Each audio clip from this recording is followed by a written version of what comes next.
Rudrans Roy. We all know that plant is very important for our life. It gives us food, shelter, air and many things. I have a small terrace garden. There are varieties of plants.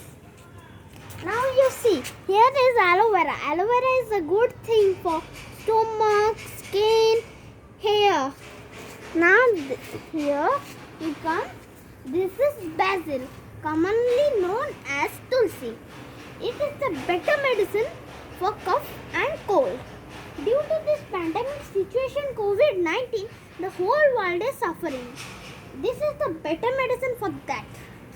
I have small flowers too. This is Tagara.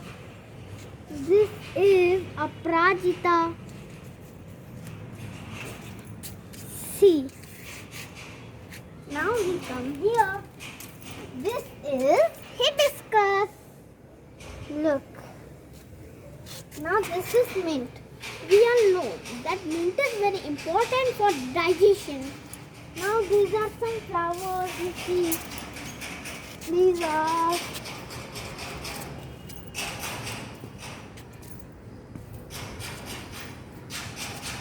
this is rose plant. Rose plant.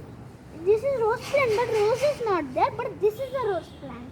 I every day evening come to water the trees. Plants. This is one more tulsi.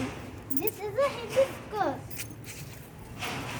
This is also a hibiscus. Thank you.